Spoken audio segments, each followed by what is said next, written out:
Let me tell you something. The most dangerous enemy is not the one out there. It's the one in here. The betrayal doesn't always come with knives or lies. Sometimes it comes with silence, hesitation, excuses. Self-betrayal begins with inaction. Dreams require discipline, not just desire. That line might sound simple, but it's heavy. It cuts deep if you let it, because the truth is, most people don't fail because they lack dreams.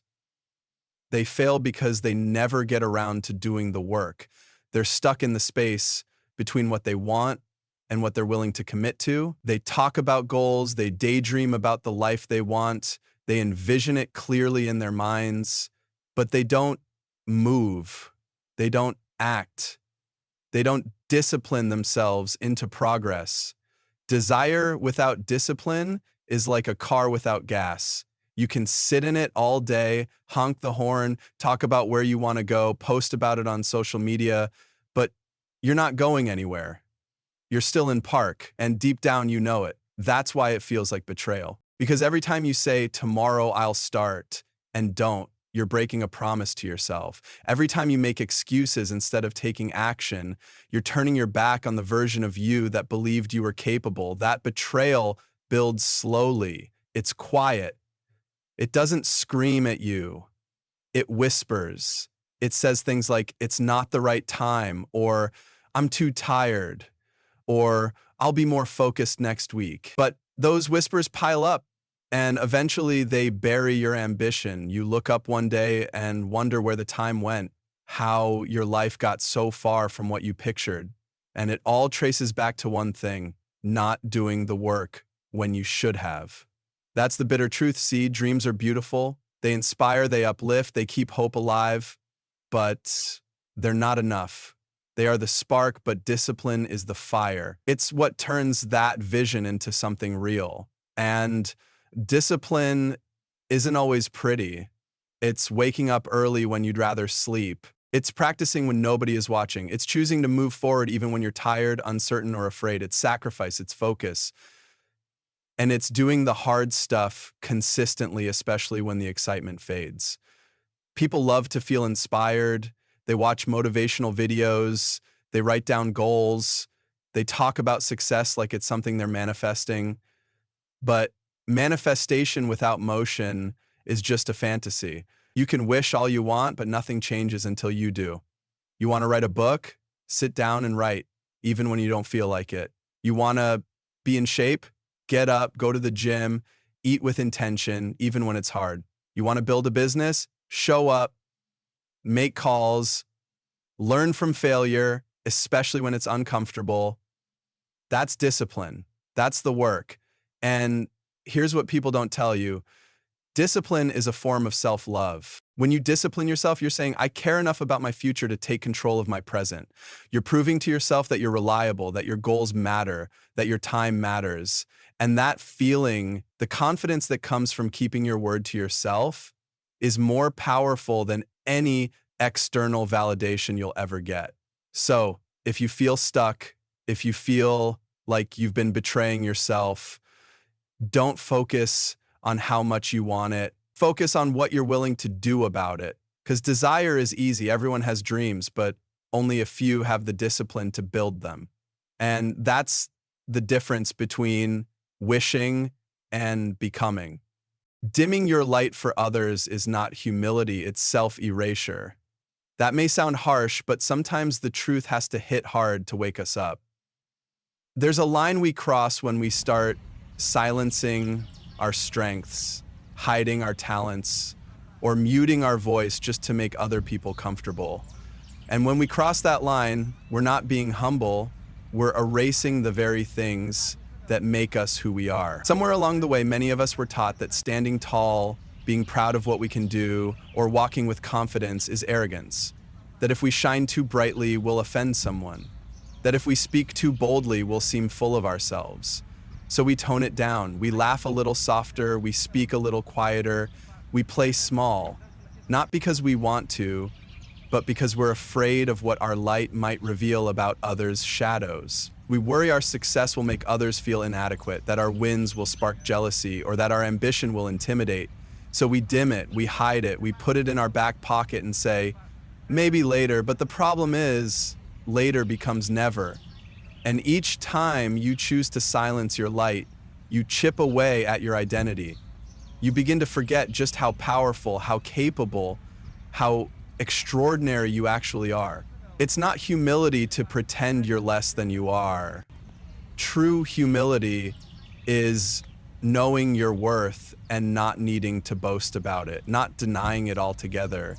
It's walking into a room and owning your space without needing to shrink just to fit in. This isn't about ego. It's not about thinking you're better than others. It's about recognizing that the gifts inside you were not put there by accident. You were meant to use them. You were meant to grow them. You were meant to let them be seen.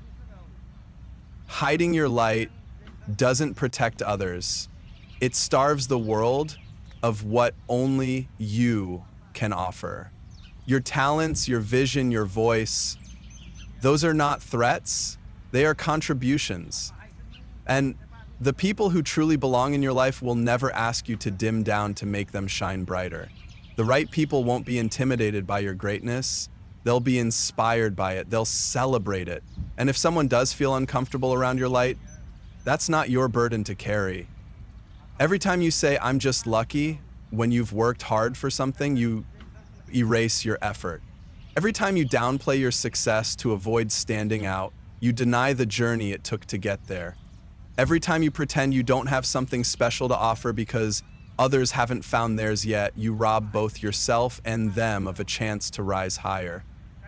Your light doesn't take away from anyone else's. It gives others permission to find their own. So stop apologizing for who you are. Stop making yourself smaller so others don't feel insecure. That's not humility. That's betrayal, not of them, of you. The world doesn't need more watered-down versions of brilliance. It needs people who are unafraid to be exactly who they are, fully and unapologetically. And if you've been dimming your light to fit into spaces that can't hold your power, maybe it's time to build new spaces, ones that were made for you to shine. You were not meant to be hidden. You were meant to be seen.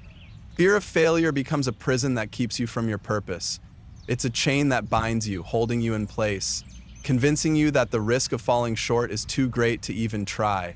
It wraps around your dreams and pulls them down, whispering in your ear that you're not good enough, that you're not ready, that you might as well stay safe because failure could be the end of everything. But here's the truth. Fear of failure is the real enemy. We are all conditioned to view failure as something shameful, something to be avoided at all costs. From an early age, we're taught that mistakes are bad, that success is something to be achieved and not something to be learned from. But if we truly understand failure for what it is, we see that it's not a final destination, it's a step. It's a part of the process. It's how we grow, how we learn, and how we get better. Without failure, there's no progress. Yet, the fear of failure keeps most of us locked in a place of inertia. We become so focused on what could go wrong that we never take that first step. This fear doesn't just keep you from taking risks, it stops you from even starting. It keeps you from making the first move toward your dreams. Every time you hesitate, every time you tell yourself, not yet, or maybe later, you're letting fear win. It's like standing at the edge of the ocean, knowing that the waves will take you where you need to go, but being too afraid to dive in because you're not sure if you'll be able to swim. You'll never know if you don't jump. And while you're standing there paralyzed by fear, the world moves on, opportunities slip through your fingers, and time continues to march forward. What fear of failure really does is rob you of possibility. It creates this mental cage where every potential failure feels like the worst thing that could ever happen, when in reality, the worst thing that could happen is never trying. Think about it. Every person you admire, Every success story you've heard is filled with failures. They fell, they stumbled, they lost, they fell apart at times, but they got up. They kept going, they learned from their mistakes, and they used those lessons to fuel their next attempt. Fear of failure tells you to play it safe, to stay within the boundaries of what you know. It convinces you that if you don't risk, you won't lose. But the truth is, if you don't risk, you won't win either. Staying small is the real failure. Not daring to show up as your full self.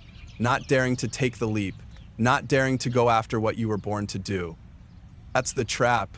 That's the prison. We all have a purpose, but we can't live out our purpose if we're bound by fear. Purpose isn't just a lofty idea. It's something that requires action, courage, and resilience. The path to your purpose won't always be smooth. There will be obstacles, there will be setbacks, there will be moments when you feel like giving up. But what matters is not the failure itself, it's how you respond to it. Do you let it define you? Do you let it stop you in your tracks? Or do you stand up, dust yourself off, and keep moving forward? Failure is not a reflection of who you are. It's simply part of the journey. The fear of failure becomes a prison when you let it dictate your choices. When it convinces you that staying comfortable is safer than stepping into the unknown. But the truth is, staying comfortable is the riskiest thing you can do.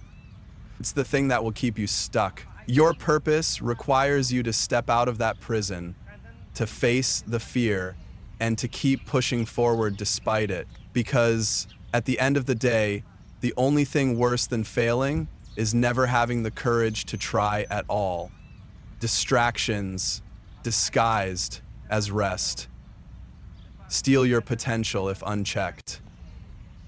It's easy to convince ourselves that we're taking a break, that we're recharging, that we're simply stepping away to give our minds some space. But often what we think of as rest is really just another form of procrastination, another way to avoid doing the hard work required to bring our dreams to life. It's the illusion of recovery, not the real thing. And when we confuse the two, we end up losing precious time and energy, wasting the very potential we should be nurturing. We live in a world filled with distractions, and not all of them are bad on the surface. Social media, television, online gaming, and even mindless scrolling. These things don't seem harmful at first, but over time, they add up. They consume minutes, hours, sometimes entire days under the guise of relaxation. You tell yourself that you're simply unwinding, but in reality, you're being pulled away from the work that will push you forward. Your focus is eroded, your drive dampened, and before you know it, you've wasted time that you can never get back. The danger lies in the fact that these distractions, it's easy to convince yourself that watching one more episode of your favorite show or scrolling through your phone for a few minutes is harmless. It's just a break. But if you really reflect, you'll realize that these moments of rest are stealing from you.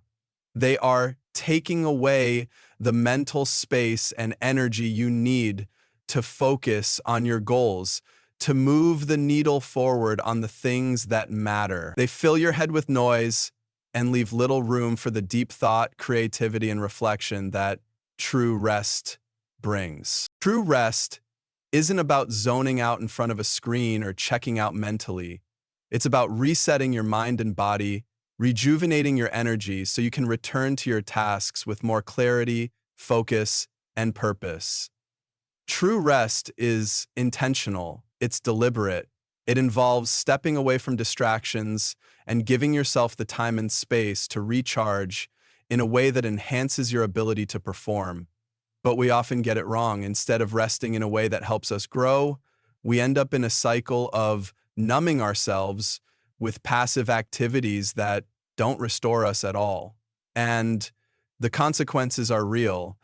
As you continue down this path, the things that matter most get pushed aside. The projects that could have changed your life are left unfinished. The goals that once seemed attainable start to feel out of reach because you're too mentally drained too distracted, or too fragmented to give them your full attention. The potential you have within you begins to go untapped. And over time, this becomes a habit, a vicious cycle that's hard to break. The truth is, rest is essential. But the type of rest you need is not the kind that numbs you. It's the kind that restores you. It's the kind that leaves you energized, clear-headed, and ready to tackle the challenges ahead. Distractions, no matter how small, keep you from experiencing that true rest. They trick you into thinking you're taking care of yourself when, in reality, you're giving in to avoidance. You're putting off the work that requires focus, discipline, and hard effort, telling yourself that you'll get back to it after just one more break. But each of those distractions adds up. Each moment you spend running from the hard work, each time you choose temporary relief over long-term progress, you delay your success. It's time to check yourself. Ask, are you really resting, or are you just hiding from the work you know you need to do? True rest should leave you more energized and capable. If your rest is leaving you more drained, more scattered, and more disconnected from your goals, it's time to reevaluate. Distractions, disguised as rest, are not helping you grow. They're helping you stay stuck. The only way to protect your potential is to be intentional with how you rest and how you spend your time. Recognize distractions for what they are and be conscious of how they pull you away from your purpose. If you don't, those distractions will continue to steal your energy, your focus, and your dreams, leaving you with nothing but the illusion of progress, while the real work slips further away. Living for approval disconnects you from your true identity. It's a dangerous cycle, one that many people find themselves trapped in without even realizing it. From a young age, we're conditioned to seek validation from others. We learn that the way to feel worthy, the way to feel good about ourselves is through the approval of the people around us, whether it's family, friends, colleagues, or even strangers. We tailor our actions, our words, and sometimes even our beliefs to meet the expectations of others, thinking that if we just fit in, if we just make them happy, we'll find happiness and fulfillment ourselves. But in doing so, we lose sight of who we really are. The problem with living for approval is that it creates a disconnect between your true self and the version of yourself you present to the world. You begin to act in ways that aren't authentic to who you are, but instead are designed to earn approval. You shape your decisions, your actions, and your words to fit into the molds that others have created for you. You seek to please, to conform, to be what others want you to be. And in doing so, you slowly start to forget what you actually want, what you actually believe, and what makes you unique. You lose touch with your inner voice, your values, and the things that drive you. You shape yourself into a version of yourself. You lose yourself in the things that drive you. You shape yourself, maybe it's small compromises, things that seem harmless. Maybe you say yes when you really want to say no, or you agree with someone's opinion even when it doesn't sit right with you. You go along with the crowd because it feels easier than standing out. You hide your true thoughts and feelings because you're afraid of rejection, of being judged, of being criticized. You tell yourself that as long as everyone else is happy, you'll be happy too. But over time, those small compromises add up. The more you suppress your authentic self, the more disconnected you become from who you were always meant to be. The truth is, living for approval keeps you stuck in a cycle of external validation. You're constantly looking for confirmation from the outside world that you are enough, that you matter, that you are worthy. But the problem with this is that external approval is fleeting. It's never guaranteed. People's opinions change. Approval is often based on superficial things, appearance, success, the right words at the right time. And as soon as the approval you crave slips away, you're left with an empty feeling inside. A feeling of not being enough. It's exhausting to live this way, constantly chasing after something that isn't sustainable and never truly fills you. Living for approval also keeps you from taking risks, from stepping into your true power. When you're constantly seeking to please others, you become afraid to make decisions that might upset the status quo. You hold back, you hesitate, you play it safe because you don't want to rock the boat. But the more you hold back, the more you dim your light, the more you try to fit into someone else's idea of who you should be, the further you get from realizing your full potential. You were not created to be a carbon copy of someone else's expectations. You were created to be you, unique, complex, imperfect, and full of potential. The key to reconnecting with your true identity is to stop living for the approval of others. It's time to break free from the idea that your worth is determined by what others think of you. Your value is intrinsic. It comes from who you are, not from what you do or how others perceive you. Once you stop seeking approval, you free yourself to live authentically, to pursue the things that matter to you, to take risks, to fail, and to learn without the constant fear of judgment. You can finally live in alignment with your true self, and that's where real fulfillment lies. When you embrace your own worth, independent of external approval, you open yourself up to a life that's rich with possibility. You allow yourself to make decisions based on your own values, your own desires, your own purpose. You step into the power of being unapologetically you. And in doing so, you not only find peace within yourself, but also inspire others to do the same, to live freely, authentically, and without the need for constant validation. Unforgiveness toward yourself blocks your growth and healing. It's a silent, insidious force that keeps you stuck in the past, chained to mistakes, regrets, and a version of yourself that no longer serves you. Often we think of forgiveness as something we extend to others, something we offer when someone else wrongs us, but the truth is, the most important person you need to forgive is yourself. Without self-forgiveness, you remain trapped in a loop of self-criticism and guilt, which stifles your ability to grow, evolve, and heal. When we hold on to unforgiveness toward ourselves, we keep reliving the past. We replay our mistakes, our failures, our regrets over and over in our minds, as if doing so will somehow make things right. But this mental loop only deepens the wound.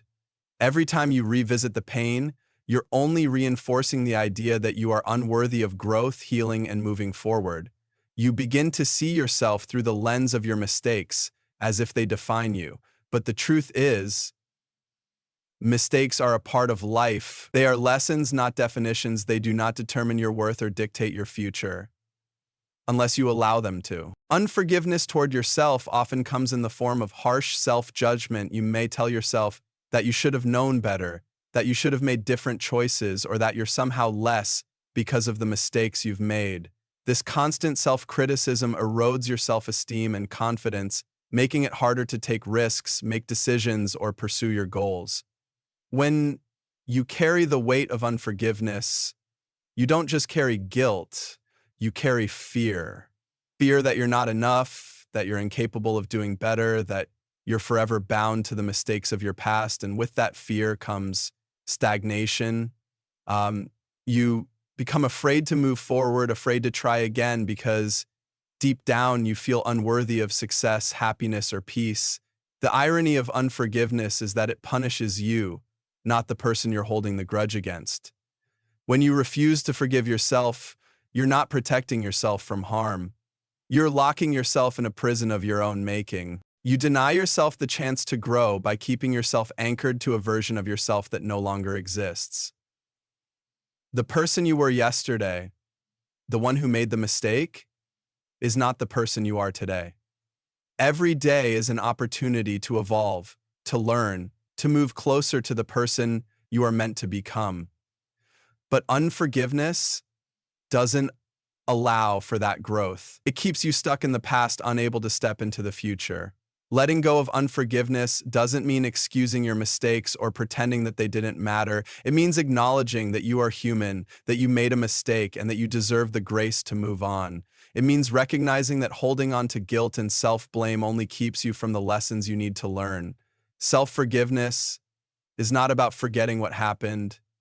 It's about giving yourself permission to grow from it. It's about choosing to stop being defined by the past and instead becoming empowered by the future.